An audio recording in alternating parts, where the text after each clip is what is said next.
उपासना कार्यक्रमाच्या या नवीन भागात आपणा सर्वांचे स्वागत आहे. मागील भागामध्ये आपण देवाने सादर केलेले मानवजातीच्या निर्मितीचे एक कोमल आणि तपशीलवार चित्र पाहिले. देवाच्या त्यांच्यासाठीचा निश्चित उद्देश आपण पाहिला आहे. देवाने त्या मनुष्याला निर्माण करून त्याला सृष्टीवर अधिकार दिला. आदमाला सोबतीची गरज आहे हे ओळखून देवाने प्रत्येक सजीव प्राणी निर्माण केला आणि शेवटी स्त्रीला निर्माण केले. आजच्या भागात आपण पाहणार आहोत की मानव कसा मोहात आणि पापात पडला. सर्पाने देवाच्या वचनावर शंका घेऊन त्याने देवाच्या आज्ञेला आव्हान दिले. स्त्री पुरुष तिचे उल्लंघन करण्याचा निर्णय घेतात आणि त्याचे परिणाम समोर येतात. तरीही अपयशाच्या या क्षणीही देव भविष्यासाठी आपली योजना प्रकट करण्यास सुरुवात करतो आणि तारणाच्या सिद्धांतांची ओळख करून देतो. प्रियांनो, या सर्व गोष्टी आपण आजच्या अध्ययनात पाहणार आहोत. तर चला अधिक वेळ न दवडता आपण या अध्ययनाची सुरुवात करूया.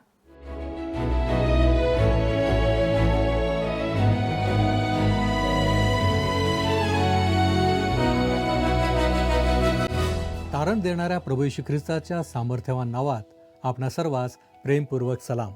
उपासना कार्यक्रमामध्ये आपले हार्दिक स्वागत. प्रियांनो, या दिवसात आपण पवित्र शास्त्रातील उत्पत्ती या जुन्या करारातील पुस्तकाचे अध्ययन करीत आहोत.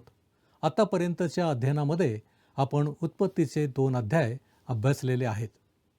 आज आपण अध्याय 3 याची सुरुवात करीत आहोत. या अध्यायामधील विषय आहेत: सर्प देवाच्या वचनाला नाकारतो, पुरुष आणि स्त्री देवाच्या वचनाचे उल्लंघन करतात, भविष्यासाठी देवाची रचना आणि मुक्तीचा सिद्धांत सादर करणे. आजच्या अध्ययनात आपण अध्याय 3 आणि त्याच्या 1 ते 6 या वचनांवर अभ्यास करणार आहोत. आता आपण पवित्र शास्त्राच्या सर्वात महत्त्वाच्या अध्यायाकडे आलो आहोत. सर्व रूढीवादी व्याख्याते देखील हे असंच असल्याचे मान्य करतात. एक विचारवंत बायबल अभ्यासक यांचे म्हणणे आहे की अध्याय 3 हा जणू काही एक बिजागरी आहे, ज्याच्या भोवती बायबलमधील इतर गोष्टी फिरतात. दुसऱ्या शब्दात अध्याय 3 हा एक मुख्य अध्याय आहे. जर तुम्हाला याबद्दल शंका असेल तर उत्पत्तीचे अध्याय 1 आणि 2 वाचा, अध्याय 3 वगळा आणि नंतर अध्याय 4 ते 11 वाचा. जर असे केले तर आपणास आढळेल की यामध्ये एक प्रचंड पोकळी आहे जी भरून काढायची आहे. काहीतरी घडले आहे. उदाहरणार्थ, उत्पत्ती 1 आणि 2 मध्ये आपल्याला माणूस निर्दोष आढळतो. सर्व काही परिपूर्ण आहे आणि देव आणि मनुष्य यांच्यात सहवास आहे. पण तुम्ही उत्पत्तीच्या अध्याय 4 पासून सुरुवात करता आणि अध्याय 11 पर्यंत वाचताच तुम्हाला मत्सर, क्रोध, खून, खोटे बोलणे, दुष्टता, भ्रष्टाचार, बंडखोरी आणि न्याय आढळतो. आता प्रश्न असा आहे, हे सर्व कोठून आले? ते कोठून सुरू झाले? पापाचा उगम कोठून झाला? आपल्याला आढळेल की मानवाच्या पापाचा उगम हा अध्याय 3 येथूनच आहे. आता मी तुम्हाला या अध्याय 3 वर आधारित असलेल्या दुसऱ्या विधानांबद्दल सांगतो. येथे आपण दैवी सत्याच्या अनेक नद्यांच्या उगमस्थानाचा शोध घेतो. येथे आपल्याला मानवी इतिहासाच्या रंगमंचावर साकारले जाणारे आणि जवळजवळ 6000 वर्षे पूर्ण न झालेल्या महान नाटकाची सुरुवात दिसते. येथे आपल्याला आपल्या वंशाच्या सध्याच्या पतित आणि उद्ध्वस्त स्थितीचे दैवी स्पष्टीकरण मिळते. येथे आपल्याला आपला शत्रू सैतान याच्या सूक्ष्म युक्त्यांबद्दल शिकायला मिळते. येथे आपल्याला दैवी कृपा रोखली जाते तेव्हा मानव धार्मिकतेच्या मार्गावर चालण्यास पूर्णपणे अक्षम असल्याचे दिसून येते. येथे आपल्याला पापाचे आध्यात्मिक परिणाम आढळतात. मनुष्य देवापासून पळून जाण्याचा प्रयत्न करतो. येथे आपल्याला दोषी पापी व्यक्तीबद्दल देवाचा दृष्टिकोन समजतो. येथे आपण मानवी स्वभावाच्या सार्वत्रिक प्रवृत्ती दिसते की तो स्वतःच्या हाताने केलेल्या युक्तीने स्वतःची नैतिक लाज झाकतो. येथे आपल्याला देवाने आपल्या महान गरजा पूर्ण करण्यासाठी केलेल्या कृपेच्या तरतुदीबद्दल शिकवले जाते. येथे आपल्याला पवित्र शास्त्रात पसरलेल्या भविष्यवाणीच्या अद्भुत प्रवाहाची सुरुवात होते. येथे आपण शिकतो की मध्यस्थाशिवाय मनुष्य देवाकडे जाऊ शकत नाही. प्रियांनो, आता आपण एका मुख्य विषयाला हाताळणार आहोत. आज आपला विषय आहे सर्प देवाच्या वचनांवर संशयाची छाया पाडतो.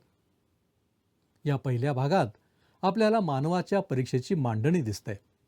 यासाठी आपण वाचूया उत्पत्ती 3 अध्याय आणि 1 हे वचन. परमेश्वर देवाने केलेल्या सर्व वनचरात सर्प फार धूर्त होता. तो स्त्रीला म्हणाला, तुम्ही बागेतल्या कोणत्याही झाडाचे फळ खाऊ नये असे देवाने तुम्हास सांगितले हे खरे काय? कदाचित आपणासमोर प्रश्न उद्भवेल की परीक्षेचे कारण काय? जर आपण अध्याय 1 आणि 2 कडे परत गेलो तर आपल्याला आढळते की मनुष्याला निर्दोष असे निर्माण करण्यात आले होते, परंतु मनुष्य नीतिमान करण्यात आला नव्हता. नीतिमत्ता म्हणजे काय? नीतिमत्ता म्हणजे प्रलोभनाच्या उपस्थितीत राखलेली निर्दोषता. म्हणजे तुमच्यासमोर मोह आहे, परंतु त्या मोहाला तुम्ही बळी पडत नाहीत. पहा, प्रलोभन किंवा मोह एकतर तुमचा विकास करेल किंवा तुमचा नाश करेल. चारित्र्य विकसित केले पाहिजे आणि ते केवळ प्रलोभनाच्या उपस्थितीतच विकसित केले जाऊ शकते. मनुष्याला एक जबाबदार प्राणी निर्माण करण्यात आले होते आणि तो गौरव करण्यास, आज्ञा पाळण्यास, सेवा करण्यास आणि दैवी सरकारच्या अधीन राहण्यास जबाबदार होता. मनुष्याने स्वतःला निर्माण केले नाही आणि मला नाही वाटत की असा कोणाचा दावा असू शकेल. परंतु देवाने त्याला निर्माण केले आणि देवाने ज्या स्थितीत ठेवले त्या स्थितीत तो मनमानी नव्हता. त्याने मानवाला म्हटले, उत्पत्ती 2 अध्याय 17 या वचनात, की पण बऱ्या वाईटाचे ज्ञान करून देणाऱ्या झाडाचे फळ खाऊ नको, कारण ज्या दिवशी त्याचे फळ तू खाशील त्या दिवशी तू खास मरशील. या ठिकाणी आपण पाहतो की बागेतील ते झाड फळ खाण्यासाठी एकमेव असे झाड नव्हते. जर मनुष्य त्या झाडाचे फळ खाऊ शकला नसता तर तो उपाशी मेला असता आणि जर त्याला सांगितले असते की त्याने ते फळ खाल्ले तर तो मरेल, तर ते खूप मनमानी किंवा अनियंत्रित झाले असते.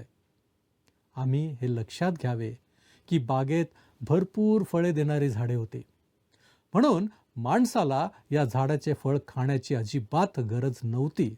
म्हणूनच आपल्याला आढळते की माणूस एक जबाबदार प्राणी म्हणून दृश्यामध्ये दिसतो. या पहिल्या वचनात आपल्याला सर्पाची ओळख करून दिली आहे. लगेचच हा प्रश्न विचारला जातो की जगामध्ये सर्प कुठून आला? तो एदेन बागेत कसा आला? देवाच्या वचनातून आपल्याला कळते की साप तेथे सरपटणारा प्राणी नव्हता. खरे तर तो तिथे कसा आला हे आपल्याला सांगण्यात आलेले नाही. आपल्याला फक्त सांगितले आहे की तो तिथे होता. देवाचे वचन बरेच काही सांगते. साप हा प्राणी होता जो सैतानाला वापरता येत होता आणि सैतानाने त्याचा वापर केला. आज देखील सैतान वापरत असलेली हीच पद्धत आहे ना? पौलाने करिंदकरांना लिहिले 2 करिंद 11 अध्याय आणि 14 या वचनामध्ये की ह्यात आश्चर्य वाटण्यासारखे काही नाही, कारण सैतानही स्वतः तेजस्वी देवदूताचे सोंग घेतो. प्रगटीकरणाचे पुस्तक पवित्र शास्त्रात इतर कोठेही असलेल्या उल्लेखापेक्षा सैतानाबद्दल जास्त सांगते. प्रगटीकरण 12 अध्याय 9 या वचनामध्ये लिहिले आहे की मग तो मोठा अजगर खाली टाकण्यात आला, म्हणजे सर्व जगाला ठकवणारा, जो दियाबल व सैतान म्हटलेला आहे, तो जुनाट साप खाली पृथ्वीवर टाकण्यात आला व त्याच्याबरोबर त्याच्या दूतास टाकण्यात आले.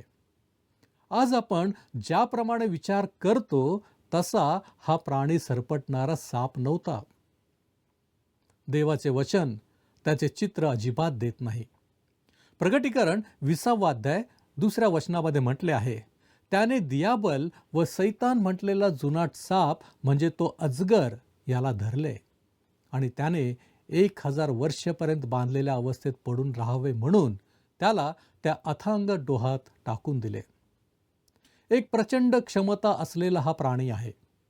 उत्पत्तीच्या पुस्तकामध्ये त्याच्या निर्मितीची कोणतीही नोंद नाही. माझा असा विश्वास आहे की यशया 14 आणि यहेजकेल 28 या अध्यायांमध्ये आपल्याला या प्राण्याची निर्मिती आणि तो कसा प्राणी बनला हे देखील सांगितले आहे. आता आपण उत्पत्ती 3 अध्याय आणि 2 आणि 3 ही वचने वाचूया. उत्पत्ती 3 अध्याय 2 आणि 3 वचन. स्त्रीने सर्पास म्हटले, बागेतल्या झाडांची फळे खाण्याची आम्हाला मोकळीक आहे, पण बागेच्या मध्यभागी असलेल्या झाडाच्या फळाविषयी देवाने सांगितले आहे की ते खाऊ नका, त्याला स्पर्शही करू नका, कराल तर मराल. आता प्रश्न असा आहे, सर्प त्या स्त्रीकडे का गेला? तो पुरुषाकडे का गेला नाही? आपल्याला आठवत असेल की देवाने आदामाला निर्माण केले तेव्हा त्याने त्याला सांगितले होते की बागेतल्या प्रत्येक झाडाचे फळ खाऊ शकतो, परंतु या विशिष्ट झाडाचे फळ त्याने खाऊ नये. स्त्रीला पुरुषानंतर म्हणजेच आदामानंतर निर्माण केले आणि तिला याबाबतची माहिती प्रत्यक्ष देवाकडून मिळाली नव्हती, तर पुरुषाकडून मिळाली होती. याच कारणासाठी सर्प प्रथम स्त्रीकडे आला. खरे सांगायचे तर मला वाटते की ती स्त्री पुरुषापेक्षा अधिक सरस निर्माण केली गेली होती. म्हणजेच तिच्या रचनेत अधिक करुणा आणि सहानुभूती होती. कदाचित पुरुषापेक्षा सूचनांसाठी तिच्यामध्ये अधिक मोकळीकता होती. खरं तर मला असे वाटते की स्त्रीचा स्वभाव पुरुषांपेक्षा जास्त जिज्ञासू असतो. आज हीच स्त्री इतर कोणापेक्षाही पंथ आणि धर्मांमध्ये जास्त जाते आणि पुरुषांना त्यात घेऊन जाते. खरं तर पंथ आणि धर्मांच्या अनेक संस्थापक या स्त्रिया आहेत. आपण हे इंटरनेटवर पडताळू शकता. सैतानाला ठाऊक होते की तो काय करत आहे. त्याने काय केले हे लक्षात घ्या. त्याच्याकडे एक अतिशय सूक्ष्म पद्धत होती. त्याने तिला हा प्रश्न विचारला ज्यामुळे देवाच्या वचनांवर शंका निर्माण झाली. तुम्ही बागेतल्या कोणत्याही झाडाचे फळ खाऊ नये असे देवाने तुम्हाला सांगितले, हे खरे काय? सर्पाने तिच्या मनात शंका निर्माण केली आणि तिची उत्सुकता जागृत केली. तिने उत्तर दिले, बागेतल्या झाडांची फळे खाण्याची आम्हाला मोकळीक आहे, पण बागेच्या मध्यभागी असलेल्या झाडाच्या फळाविषयी देवाने सांगितले आहे की ते खाऊ नका. खरं तर देवाने एवढेच सांगितले होते, पण तिने काहीतरी जोडले. त्याला स्पर्श करू नका, कराल तर मराल. मला तरी देवाने असे सांगितल्याचे कुठेही सापडत नाही. तुम्ही त्याला स्पर्शही करू नका. प्रियांनो, मला खात्री आहे की आत्तापर्यंत आपण अभ्यासलेले सर्व काही तुम्हाला कळले आहे. आता आपण आणखी पुढे जाऊन सर्प देवाचे वचन नाकारतो हा मुद्दा पाहण्याचा प्रयत्न करू. यासाठी आपण उत्पत्ती 3 अध्याय 4 आणि 5 ही वचने वाचूया. उत्पत्ती 3 अध्याय 4 आणि 5 वचन. सर्प स्त्रीला म्हणाला, तुम्ही खरोखर मरणार नाही, कारण देवाला हे ठाऊक आहे की तुम्ही त्याचे फळ खाल, त्याच दिवशी तुमचे डोळे उघडतील आणि तुम्ही देवासारखे बरे वाईट जाणणारे व्हाल. तुम्ही खरोखर मरणार नाही असे म्हणताना त्याने प्रत्यक्षात सुचवले ते असे होते, तुम्ही खरोखर मरणार नाही, कारण ते अगदीच अशक्य आहे. सैतानाने देवाच्या प्रेमावर आणि देवाच्या चांगुलपणावर प्रश्नचिन्ह उपस्थित केला. जर देव चांगला आहे तर त्याने ही बंधने का घातली? सर्प सूचित करतो की देव नीतिमान नाही जेव्हा त्याने म्हटले, तुम्ही खरोखर मरणार नाही. आणि तो देवाच्या पवित्रतेवर प्रश्नचिन्ह उपस्थित करतो, तुम्ही स्वतः देव व्हाल, कारण देवाला माहीत आहे की ज्या दिवशी तुम्ही ते खाल त्याच दिवशी तुमचे डोळे उघडतील आणि तुम्ही देवासारखे व्हाल, चांगले आणि वाईट जाणणारे व्हाल. हव्वेने जे केले ते देवाच्या वचनात भर घालणे होते. उदारमतवादी आणि नास्तिक लोक देवाच्या वचनातून घेतात आणि देवाने त्याविरुद्ध इशारा दिला आहे. पंथ आणि काही मूलतत्ववादीही देवाच्या वचनात भर घालतात आणि देव त्याविरुद्ध इशारा देतो. असे लोक आहेत जे म्हणतात की आज आपण नियमशास्त्राने वाचलो आहोत. ते असा युक्तिवाद करतात की होय, तारण विश्वासाने आहे, परंतु तारणासाठी विश्वास आणि जोडीला दुसरे काहीतरी आहे आणि ते काहीही घेण्यास तयार आहेत. देवाचे वचन म्हणते, योहान ह्याचा 6 अध्याय 29 या वचनामध्ये, की येशूने त्यांना उत्तर दिले, देवाचे काम हेच आहे की ज्याला त्याने पाठवले त्याच्यावर तुम्ही विश्वास ठेवावा. प्रियांनो, हे किती महत्त्वाचे आहे. सर्प अतिशय सूक्ष्मपणे देवाचा विरोध करतो आणि तो देवाच्या वचनासाठी त्याचे स्वतःचे शब्द वापरतो. रोमकराचे पुस्तक विश्वासाच्या आज्ञाधारकतेची वस्तुस्थिती शिकवते. विश्वास आज्ञाधारकतेकडे नेतो आणि अविश्वास अवज्ञाकडे नेतो. शंका नेहमीच अवज्ञाकडे नेते. प्रियानो, आता आपण पुढचा मुद्दा पाहणार आहोत. आपला मुद्दा आहे, पुरुष आणि स्त्री देवाच्या वचनाचे उल्लंघन करतात. आता आपण उत्पत्ती 3 अध्याय आणि 6 हे वचन वाचूया. त्या झाडाचे फळ खाण्यास चांगले, दिसण्यात मनोहर आणि शहाणे करण्यास इष्ट आहे असे त्या स्त्रीला दिसून आले. तेव्हा तिने त्याचे फळ काढून खाल्ले व आपल्याबरोबर आपल्या पतीसही ते दिले व त्याने ते खाल्ले. लक्षात घ्या की सर्पाने केलेले आवाहन खूपच मनोरंजक आहे. ते देहाला आव्हान होते. झाड अन्नासाठी चांगले होते, पण एवढेच नाही आणि ते खरोखर महत्त्वाचेही नाही. ते डोळ्यांना आनंदीदायी होते. ते देहाला आव्हान होते. तर माणसाच्या मानसिकतेला, त्याच्या मनाला देखील आवाहन होते आणि एखाद्याला शहाणे करायला इष्ट असलेले ते झाड होते. हे माणसाच्या धार्मिकतेला आवाहन आहे. तुम्हाला आढळेल की सैतानाने रानात प्रभू येशू समोर ठेवलेले हेच प्रलोभन आहे. मत्ते 4 अध्याय, मार्क 1 अध्याय आणि लूक 4 हे अध्याय तुम्ही पहा. सर्वप्रथम तो आपल्या प्रभूला म्हणाला, या धोंड्यांच्या भाकरी बनव. हे देहाला आवाहन होते, कारण झाड अन्नासाठी चांगले होते. मग सैतानाने प्रभूला जगातील राज्य दाखवली आणि ती त्याला अर्पण केली. हे मनाला आवाहन होते, कारण झाड डोळ्यांना आनंददायी होते. शेवटी तो म्हणाला, मंदिरावरून उडी मार. हे माणसाच्या धार्मिक बाजूला आव्हान होते, कारण ते झाड ज्ञानी आणि शहाणे करण्यास इष्ट होते. मला वाटत नाही की आज सैतानाने त्याचे डावपेच बदलले आहेत. तो तुमच्या आणि माझ्या सोबत समान डावपेच वापरतो आणि तो अजूनही त्यांचा वापर करण्याचे कारण म्हणजे त्याचे हे डावपेच आजही काम करतात.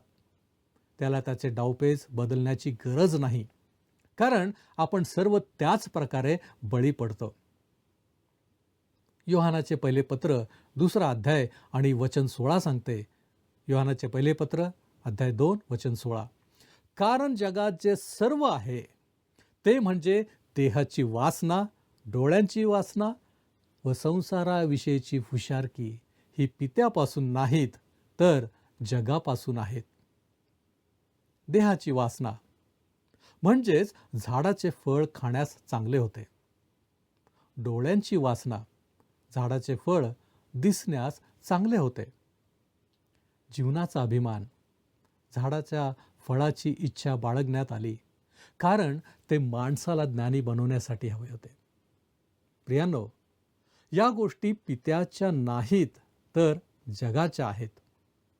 येशूने म्हटले की देहाची ही पापे माणसाच्या हृदयातून अगदी खोलवर जातात. येथेच सैतान आपले आवाहन करत आहे. मानवजातीला आत जाण्यासाठी आणि दिशाभूल करण्यासाठी तो ही पद्धत वापरत आहे आणि तो यशस्वी झाला. आदाम आणि हव्वेला सांगण्यात आले की त्यांना चांगले आणि वाईट कळेल. आणि काय झाले? आता आपल्याकडे मनुष्याच्या पतनाचे परिणाम आहेत. प्रियानो, आज आपण येथे थांबणार आहोत. आज आपण पाहिले की सैतान कशा रीतीने देवाच्या लोकांना फसविण्याचा प्रयत्नात आहे. सैतान आजही त्याच्या जुन्याच खेळीने आम्हाला मोहात कसा पाडतो. परंतु काय, आम्ही देहाची वासना, डोळ्यांची वासना आणि संसाराविषयीची हुशारकी यामध्ये अडकून आहोत. आपण आपली जबाबदारी ओळखण्याचा प्रयत्न करूया. परमेश्वर आम्हा प्रत्येकास तो सहाय्य करो.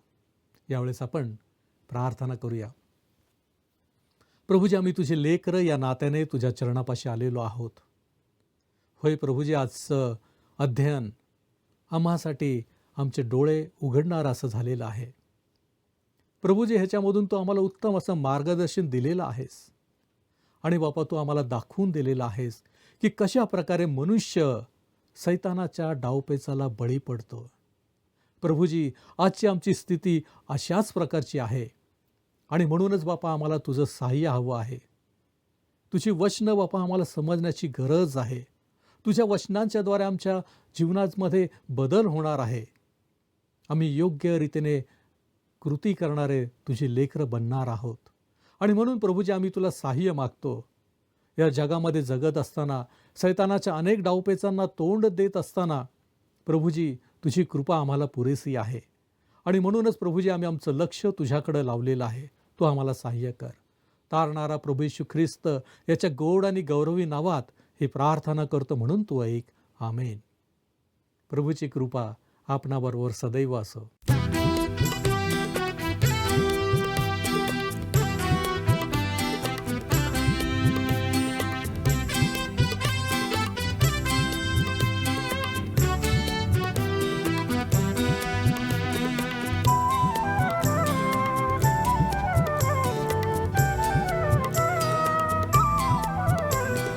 येशूने मला तारिले, ऐसे विश्वासले.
प्रियांनो, आजच्या संपूर्ण कार्यक्रमात आमच्यासोबत राहिल्याबद्दल धन्यवाद. आजच्या भागातून आपण शिकलो की उत्पत्ती अध्याय 3 हे एक महत्त्वाचे प्रकरण आहे जे मानवी इतिहासात पापाचा प्रवेश कसा झाला हे स्पष्ट करते. जरी आदाम आणि हव्वा निष्पाप निर्माण झाले असले तरी त्यांच्या चारित्र्याची परीक्षा होणे आवश्यक होते. सैतानाने सर्पाचा वापर करून देवाच्या वचनाबद्दल शंका निर्माण केली. देवाचे शब्द फिरवून सैतानाने देवाचे प्रेम, चांगुलपणा आणि पवित्रता नाकारली. हवेने देवाच्या आज्ञेत भर घातली, ज्यामुळे फसवणुकीचा मार्ग मोकळा झाला. मोहाने 3 क्षेत्रांना आकर्षित केले: शरीराची वासना, डोळ्यांची वासना आणि संसाराची फुशारकी.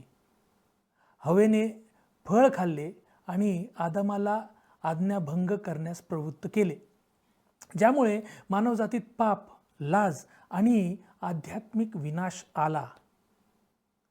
हे प्रकरण मानवतेची कमजोरी, सैतानाचे डावपेच, देवाची पवित्रता आणि तारणाचा प्रारंभिक संकट प्रकट करते, जो संपूर्ण पवित्र शास्त्रात उघडला जातो. प्रियांनो, माझी खात्री आहे की आजचे अध्ययन आपणास आवडले असणार. आपण वचनाचे अध्ययन करण्याचा आपला हा प्रवास असाच चालू ठेवणार आहोत. आपण येथेच थांबू पुन्हा भेटण्यासाठी. तोपर्यंत देवाच्या कृपेत वाढा आणि त्याला गौरव द्या. धन्यवाद. मागील कार्यक्रमातील प्रश्नाचे उत्तर आहे पर्याय सी. हिब्रू भाषेत पुरुषासाठी इश हा शब्द आहे.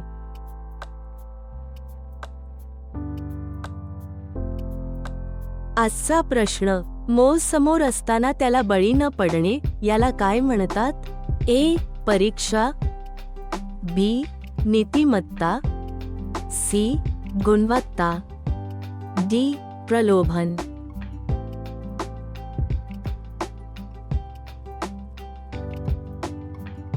प्रियांनो, या प्रश्नाचे उत्तर उद्या सकाळी 6 वाजण्याच्या आधी पर्याय ए, बी, सी किंवा डी लिहून आपले नाव, पत्ता आणि ठिकाण यासोबत मोबाईल नंबर 7021474742 वर SMS किंवा व्हॉट्सॲप करा.